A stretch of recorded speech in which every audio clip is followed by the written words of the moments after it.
জান, তোমাকে না আজকে অনেক সুন্দর লাগছে।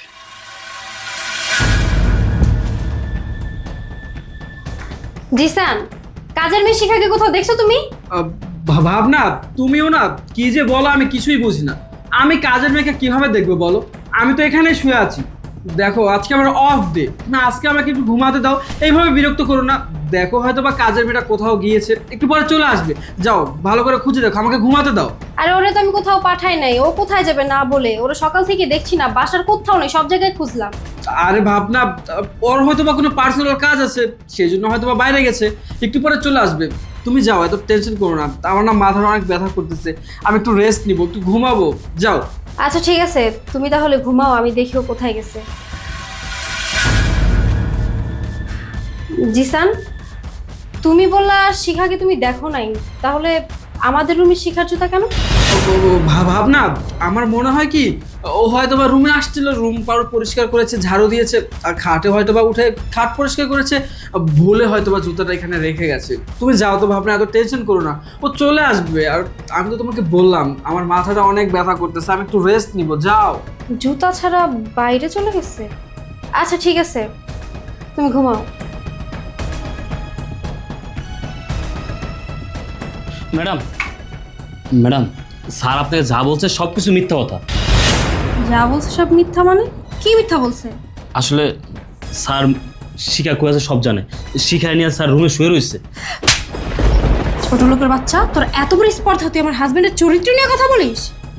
ম্যাডাম, আপনি মারেন কাটেন যা ইচ্ছা তাই করেন, আমি যা বলতেছি সত্যি কথা বলতেছি। স্যার শিখারে নিয়ে রুমে শুয়ে রয়েছে। খবরদার রুবেল, আর একটা উল্টাপাল্টা কথা বলবি না। আজকে আমার হাজবেন্ডের অফ ডে, ও আজকে বাসায়, এখন পর্যন্ত সকালে নাস্তা বানানো হয়নি, কোনো কাজ কাম করা হয়নি, শিখারে খুঁজে পাচ্ছি না। আর তুই কিনা উপর থেকে এসে আমার হাজবেন্ডের চরিত্র নিয়ে কথা বলতেছস? রুবেল, তুই ভুলে যাস না, তুই এই বাড়ির কাজের ছেলে। আমার হাজবেন্ডের নাম নিয়ে যদি আরেকটা বাজে কথা বলিস, তাহলে তোকে কিন্তু আমি ঘাড় ধাক্কা দিয়ে বাড়ি থেকে বের করে দিব। ম্যাডাম, আমার ঘাড় ধাক্কা দিয়ে বাড়িতে বাইক করে দেন, আমার কোনো আফসোস নাই। আমি যেটা বলতেছি সত্য কথা বলতেছি। এতদিন আপনাকে কিচ্ছু বলি নাই, কিন্তু আজকে আমি বাধ্য হয়ে বলতেছি। ম্যাডাম, যখন আপনি বাসা থাকেন না, স্যার আপনার পিছনে কি করে আপনি জানেন? আপনি যখনই বাসা থাকে না, তখনই শিখাকে নিয়ে স্যার রুমে চলে যায়, আর রুমে নিয়ে নষ্টামি নোংরামি করে। আমি এতদিন আপনাকে কিছু বলিনি, কিন্তু আজকে বলতেছি। ম্যাডাম, আপনি আমার কথা বিশ্বাস করেন। রুবেল, এখন কিন্তু তুই অতিরিক্ত কথা বলছিস। আমার হাজবেন্ড পুরো সপ্তাহে থাকে অফিসে, সপ্তাহে একদিন ছুটি পেয়ে একদিন বাসায় থাকে, আর তুই আমার হাজবেন্ডকে নিয়ে আজে বাজে কথা বলছিস? তোর এত বড় স্পর্ধা, তোকে আর এই বাসায় কাজ করতে হবে না। যা যা, বের হ, বের হ, তুই বাসা থেকে যা। তোকে আমি আর কাজে রাখবো না, যা বের হয়ে যা। ঠিক আছে ম্যাডাম, আমি চলে যেতেছি, কিন্তু আমি যা বলছি সত্য কথাই বলছি। একবার আমার কথাটা বিশ্বাস করেন। আমি চলে যেতেছি, ঠিক আছে? আমি এবার সাথে চলে গেলে আর এক বাসায় কাজ পাবো, কিন্তু আজকে আমি যা বলতেছি সত্য কথা বলছি। আপনি গেটটা একটু মিলে দেখেন, স্যার কী করতেছে ভিতরে, দেখবেন শিখে নিয়ে শুয়ে আছে। ঠিক আছে, শুধুমাত্র তোর কথা শুনে তোর কথা মতো আমি আমার হাজবেন্ডের বেডরুমে দেখব। যদি তোর কথা মতো আমার হাজবেন্ডের বেডরুমে শিখা না থাকে, তাহলে কিন্তু তোর খবর আছে। আমার থেকে খারাপ তোর জন্য আর কেউ হবে না, বলে দিলাম। স্যার, আমি আপনাকে বারবার বলছিলাম যে আজকে এইসব করার কোনো দরকার নাই। ম্যাডাম আজকে বাসায় আছে, আপনি আমার কোনো কথাই শুনলেন না। আপনি এসব করার জন্য আমাকে রুমে নিয়ে আসছেন। এখন ম্যাডাম চলে আসছে, যদি কোনো রকম সে আমাকে দেখা ফেলতো যে আমি আপনার সাথে শুয়ে আছি একই বিছনায়, তাহলে তো আমাকে চাকরি থেকে না করতোই। এমন আছে সে আমাকে মাইরাও ফেলতে পারতো। আর আপনি তো তার হাজবেন্ড, আপনার সাথে কী করতো সেটা তো আর আমি জানি না, কিন্তু সে আমাকে মাইরাই ফেলতো যদি দেখতো যে তার বেডরুমে তার বিছনায় আমি আপনার সাথে শুয়ে আছি। আরে তুই তো চিন্তা কেন করছিস? শোন, তুই কোনো চিন্তা করিস না। তোর ম্যাডাম কোনোভাবে জানতে পারবে না যে তুই আমার সাথে বেডরুমে শুয়ে আছিস। তোর ম্যাডাম কীভাবে জানবে? তোর ম্যাডাম তো রুমে আসলো, আবার পাঠিয়ে দিয়েছি, তোর ম্যাডাম জানতে পারবে না। তুই কোনো চিন্তা করিস না। স্যার, তারপরও আপনি দুই একদিন পর পরেই আপনার সাথে এসব আমাকে করতে বলেন। আমি তো একটা অবিবাহিত মেয়ে, আমি গরিব মানুষ, মানুষের বাসায় বাসায় কাজ করে খাই। এইসব যদি জানাজানি হয়ে যায়, কিংবা ম্যাডাম যদি কোনো একদিন যায় না ফেলে যে আপনার সাথে আমি এইসব করি, তার বেডরুমে তার বিছনায় আর তারই হাজব্যান্ডের সাথে আমি এইসব করি, তখন যদি সবাই জানাজানি হয়ে যায়, আমার তো মান সম্মান সব চলে যাবে। এমনকি কেউ আমাকে বিয়ে করবে না। তাই তুই এত টেনশন কেন করছিস? তুই কি আমাকে ভালোবাসিস না? স্যার, এইসব আপনি কি বলছেন? ভালোবাসি মানে? হ্যাঁ, আমি তো তোকে অনেক ভালোবাসি, আর তোকে ভালোবাসি বলেই তো তোর সাথে আমি সময় কাটাই। তুই বুঝিস না? আমি তো তোর ম্যাডামকে একটুও ভালোবাসিস না। আমি যদি ওকে ভালোই বাসতাম, তাহলে ওকে রেখে কি আমি তোর সাথে সময় কাটাতাম? তোর কাছে আসতাম? বল, তোর ম্যাডামকে না আমার একদম ভালো লাগে না। তাছাড়া ওর মা বাবা আর আমার মা বাবা আমাদের বিয়ে দিয়েছে। আমি তোকে পছন্দ করে বিয়ে করে নিই। আমি তো শুধুমাত্র ওর সাথে পড়ে আছি, সংসার করতেছি। ও আমার থেকে বেশি টাকা স্যালারি পায়, সেজন্য আর ও আমাকে টাকা পয়সা দিচ্ছে, আমাকে আমার খরচও মাঝে মধ্যে চালাচ্ছে, সেই জন্য আমি ওর সাথে এখনো সংসার করতেছি। তুই কোনো চিন্তা করিস না, তোর ম্যাডাম কখনো জানতে পারবে না। আর তোর ম্যাডাম যদি জানতেও পারে তাহলে তো আমি আছি, আমি তোকে বিয়ে করবো, তুই কোনো চিন্তা করিস না। সত্যিই স্যার, আপনি আমাকে ভালোবাসেন? আপনি আমাকে বিয়ে করবেন? হ্যাঁ, আমি তোকে অনেক ভালোবাসি। তোর ম্যাডামের থেকে আমি তোকে বেশি ভালোবাসি, তুই বুঝিস না? সত্যি বলতে কি স্যার, আমিও আপনাকে ভালোবাসি, কিন্তু আমি তো এই বাসার কাজের বুয়া, বলেন? আপনাদের বাসায় আমি কাজ করি, এই জন্য কখনো আমি আপনাকে সাহস করে বলতে পারিনি যে আমি আপনাকে ভালোবাসি। আপনি কি সত্যিই আমাকে বিয়ে করবেন? আরে বাবা হ্যাঁ, আমি তোকে বিয়ে করব, আমি তোকে অনেক ভালোবাসি। আর তুই কাজের মেয়ে হয়েছিস তো কি হয়েছে, তুই কি মানুষ না? তুই দেখতে শুনতে অনেক সুন্দর, অনেক সুন্দরী। আমার বউর থেকে তুই বেশি সুন্দরী। আর তোকে আমি অনেক ভালোবাসি, আমার বউকে আমি ভালোবাসি না, সেজন্য তো আমি যখনই সময় পাই, যখনই বাসায় থাকি, ফ্রি থাকি, তখনই আমি তোকে আমার কাছে ডাকি। তোর সাথে আমি সময় কাটাতে চাই, বুঝিস না? স্যার, আপনি এখন যেসব কথাগুলি বলছেন আমি ওগুলো বিশ্বাস করলাম। স্যার, আপনি আমাকে কথা দেন, আপনি কখন আমাকে ঠকাবেন না। আর যদি আপনি আমাকে ঠকান, আমি তো গরিবের মেয়ে, বলেন? আমার কিন্তু আত্মহত্যা করা ছাড়া আর কোনো উপায় থাকবে না। চুপ, এসব অলক্ষণে কথা আর একবারও বলবি না। তুই আত্মহত্যা কেন করবি? আমি আছি না, আর আমি তোকে ঠকাবো না। আমি তোকে ভালোবাসি, আর আমি তোকে বিয়েও করবো। তুই কোনো চিন্তা করিস না। মানুষজন যদি জানাজানি হয়ে যায়, তারপর যা করার আমি করব, তোকে সেটা নিয়ে ভাবতে হবে না, বুঝেছিস? কি এখন কি শুধু কথাই বলবি, নাকি যে কাজের জন্য আমার বেডরুমে আসছিস ওইটা করবি? জিসান, জিসান বেডরুমে শিখার সাথে? ম্যাডাম, আমার কথা তো এবার বিশ্বাস হলো। এবার আপনার যা করার আপনি করেন, আমি চলে যেতেছি। আমি আর আপনার বাসায় কাজ করবো না। স্যার, ম্যাডাম তো বাসায় আছে, আজকে না হয় আমি চলে যাই। যেদিন ম্যাডাম বাসায় না থাকবে সেদিন না হয় আবার কিছু হবে। না, আজকে কোথাও যাবি না, আজকে তুই আমার সাথেই থাকবি। আর তোর ম্যাডাম যদি আবার আমার রুমে আসে, আমি বলে দিব শিখা আমার রুমে নেই, বাইরে কোথাও কাজে গেছে। তুই তোর ম্যাডামকে নিয়ে কোনো চাপ নিস না। কিন্তু ম্যাডাম তো আমাকে খোঁজাখুঁজি করছে। আর যদি- খুঁজুক, চুপ কর তো। শোন, এখন কথা বলে সময় নষ্ট করার মতো সময় আমার হাতে নেই, ঠিক আছে? আর তাছাড়া আমি আবার কবে বাসায় থাকি, কবে ফ্রি থাকি, তার কি কোনো ঠিক আছে নাকি? আজকে ফ্রি আছি আর মুডও আছে, তাই আজকেই যা হওয়ার হবে।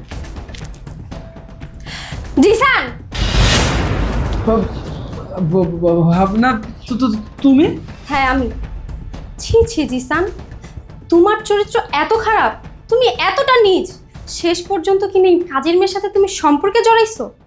আমি বাসায় না থাকলে আমার পিঠ পিছনে এই কাজের মেয়ের সাথে নষ্টামি করো তুমি? এই কাজের মেয়েকে বেডরুমে নিয়ে এসে শুয়ে থাকো? একটাবার আমার কথা ভাবলে না তুমি?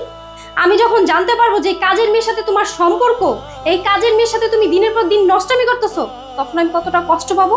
ভাবলে না তুমি এই কথাটা? কি কমতি ছিল আমার মধ্যে? আমি কি তোমাকে কম ভালোবাসছি, নাকি আমি দেখতে অসুন্দর যে তুমি এই কাজের মেয়েটার সাথে সম্পর্কে জড়াইছো?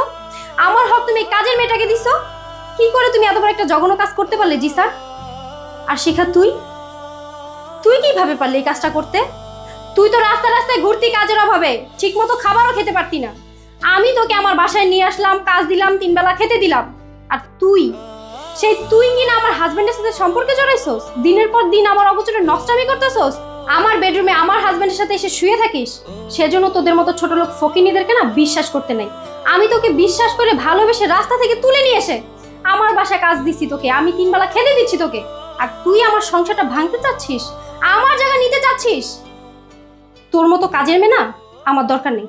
যা, বের হয়ে যা, বের হয়ে যা, যা। না ম্যাডাম, আমি এ বাসা থেকে কোথাও যাব? যদি যেতে হয় তাহলে আপনি চলে যাবেন, কারণ স্যার আপনাকে ভালোবাসে না। উনি শুধু ওনার বাপ মার পছন্দে আপনাকে বিয়ে করছে।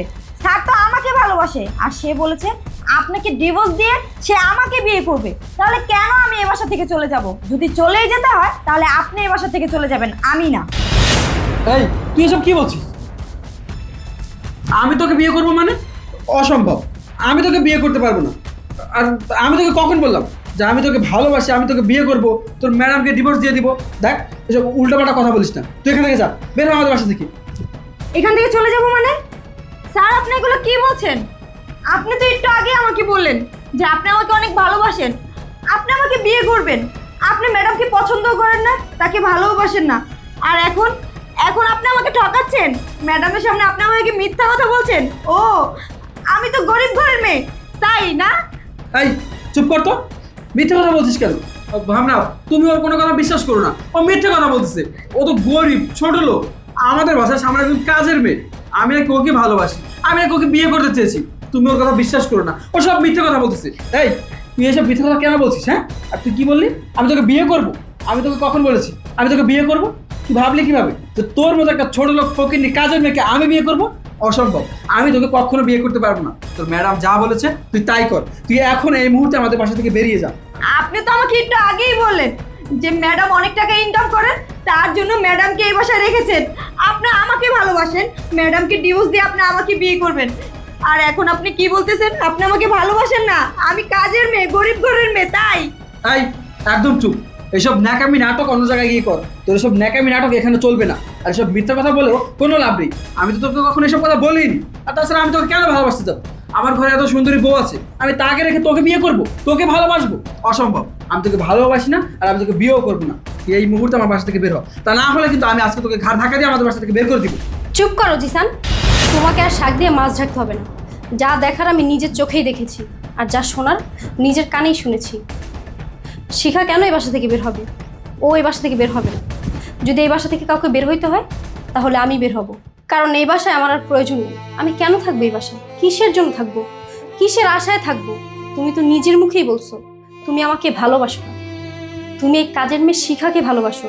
তুমি নাকি আমাকে ডিভোর্স দিয়ে এই কাজের মেয়েটাকে বিয়ে করে সুখে সংসার করবে। তাহলে আমি কেন থাকবো? আমি তোমাকে এত ভালোবাসলাম, এত বিশ্বাস করলাম, কিন্তু তুমি তুমি শেষ পর্যন্ত আমাকে এইভাবে ঠকাইলাম। তোমার আমাকে পছন্দ না, আমাকে ভালোবাসো না, আমাকে ভালো লাগে না, তুমি আমাকে দেখতে পারো না, আমাকে বলে দিতা, আমি চলে যেতাম। কিন্তু তুমি তুমি আমাকে এইভাবে ঠকাইলা। তুমি একটাবার আমার কথা ভাবলা না যে যেই মানুষটা তোমাকে এত ভালোবাসে, তোমার জন্য এত কিছু করতেছে, সে যদি জানতে পারে যে একটা কাজের মেয়ের সাথে তোমার সম্পর্ক, তাহলে কতটা কষ্ট পাবে? তুমি আমার কথা একটাবার ভাবতে পারলে না? তুমি যদি আমার থেকে বেশি সুন্দরী কোনো কোটিপতির মেয়ের সাথে সম্পর্কে জড়াতে, তাহলে হয়তো নিজের মনটাকে বুঝ দিতে পারতাম। কিন্তু তুমি সামান্য একটা কাজের মেয়ের সাথে সম্পর্কে জড়াইছো, দিনের পর দিন ওর সাথে নষ্টামি করছো। আমি আমার মনকে কিভাবে বুঝ দিব জিসান? কি অপরাধ ছিল আমার? আমি তো তোমাকে কত ভালোবাসছি, কত বিশ্বাস করছি, কিন্তু তুমি তুমি আমাকে এইভাবে ঠকাইলা, এইভাবে আমাকে কষ্ট দিলা। ঠিক আছে, তুমি যদি আমাকে ভালোই বাসো না, এই কাজের মেয়েটাকে ভালোবাসো, ওকে নিয়ে তুমি থাকতে চাও, ঠিক আছে, তুমি ওকে নিয়েই থাকো, ওকে ভালোবাসো, ওকে বিয়ে করো, ওকে নিয়ে সংসার করো। আমার সাথে তোমাকে আর থাকতে হবে না। আমি তোমাকে সময় মতো ডিভোর্স লেটার পাঠিয়ে দিব। আমি চলে যাচ্ছি। ভাবনা, ভাবনা আমার কথা শোনো। ভাবনা, ভাবনা, ভাবনা প্লিজ, প্লিজ ভাবনা, তুমি আমাকে ছেড়ে যেও না। আমি একটা ভুল করে ফেলেছি, তুমি প্লিজ আমাকে মাফ করে দাও। আমি তোমাকে অনেক ভালোবাসি। তুমি যদি এখন আমাকে এইভাবে ছেড়ে চলে যাও, আমি থাকতে পারবো না, আমি তোমাকে ছাড়া বাঁচতে পারবো না। ভাবনা, ও মিথ্যে কথা বলছে, তুমি ওর কথা বিশ্বাস করো না। ওর মতো একটা কাজের মেয়ের কথা বিশ্বাস করে তুমি আমাকে ছেড়ে এইভাবে যেও না। ও কখন কিভাবে যে রুমে আসছে আমি সেটা জানি না।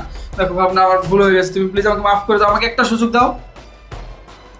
তুমি কোনো ভুল করো না জিসান, তুমি আমার সাথে অন্যায় করছো, আমাকে ঠকাইছো, তুমি আমাকে কষ্ট দিছো। আরও কোনো মিথ্যা বলে নেই, কারণ তুমি যা বলছো সব কিছু আমার নিজের কানে আমি শুনছি। তুমি যদি আমাকে ভালোবাসতা, তাহলে কোনো দিনও এই মেয়ের সাথে সম্পর্কে জড়াইতে না, এই মেয়ে তোমার বেডরুম পর্যন্ত আসতো না, এই মেয়ের সাথে তুমি নষ্টামি করতে পারতা না। কিন্তু তুমি আমাকে ভালোবাসো নি, এই কাজের মেয়েকে তোমার পছন্দ, তাই না? এই কাজের মেয়ের সাথে দিনের পর দিন আমার অগোচরে নষ্টামি করছো। আমার তো কপাল ভালো, কাজের ছেলেটা আমাকে সব সত্যি কথা বলে দিছে, না হলে তো আমি কোনো দিনও জানতে পারতাম না। তুমি আমার অগোচরে এই কাজের মেয়েটার সাথে নষ্টামি করতেছো, আমাকে দিনের পর দিন এভাবে ঠকাইতেছো। আমি তোমাকে এত ভালোবাসার পরেও এত জঘন্য একটা কাজ তুমি আমার সাথে করতে পারছো, এত কষ্ট দিতে পারছো, আমার মনটাকে ভেঙে দিতে পারছো। আমি আর তোমার সাথে থাকবো না জিসান, তোমার সাথে আমি কোনোভাবেই থাকবো না। ভাবনা, ভাবনা তুমি প্লিজ আমাকে মাফ করে দাও, আমাকে আর একটা সুযোগ দাও। আমি এরকম ভুল কাজ আর কখনো করবো না, আমি তোমাকে কথা দিচ্ছি। বললাম না তুমি কোনো ভুল করো নি। যদি ভুল করতা তাহলে একবার না 1000 বার তোমাকে আমি সুযোগ দিতাম, কিন্তু তুমি আমার সাথে অন্যায় করছো, অপরাধ করছো আমার সাথে। তুমি আমার মনটাকে ভেঙে চুরমার করে দিছো। কষ্ট দিছো আমাকে, তুমি একটা বার আমার কথা ভাবো নাই। তুমি আমার কষ্টের কথা কিভাবে ভাববা? তুমি তো আমাকে ভালোবাসো না। তোমার মতো একটা চরিত্রহীন ছেলের সাথে এক ছাদের নিচে আমি আর থাকতে পারবো না। আমি আমার বাবার বাড়ি চলে যাচ্ছি। সময় মতো তোমাকে আমি ডিভোর্স লেটার দিয়ে দিব। তোমার মুখটা আমি আর দেখতে চাই না। ভাবনা, ভাবনা, এই ছোট লোক ফকিনীর বাচ্চা, তুই এখন এখানে কেন দাঁড়িয়ে আছিস? যা বের হ এখান থেকে। তোর কারণে আজকে আমার সংসারটা ভেঙে গেল, তোর কারণে আজকে আমার বউ আমাকে ছেড়ে চলে গিয়েছে। এই ছোট লোক ফকিনীর বাচ্চা, তুই কি ভেবেছিস? হ্যাঁ, তুই কি ভেবেছিস তোকে আমি বিয়ে করবো? তোর মতো একটা ছোট লোক কাজের মেয়েকে আমি বিয়ে করবো? কখনো না, তোকে আমি কখনো বিয়ে করবো না। তোর মতো ছোট লোক ফকিনীর মেয়ের সাথে না সময় কাটানো যায়, ফুর্তি করা যায়, কিন্তু বিয়ে করে সংসার করা যায় না। কিভাবে ভাববি যে আমি তোর মতো একটা ছোট লোকের মেয়েকে বিয়ে করবো? তুই এখন এই মুহূর্তে আমার বাসা থেকে বেরিয়ে যা।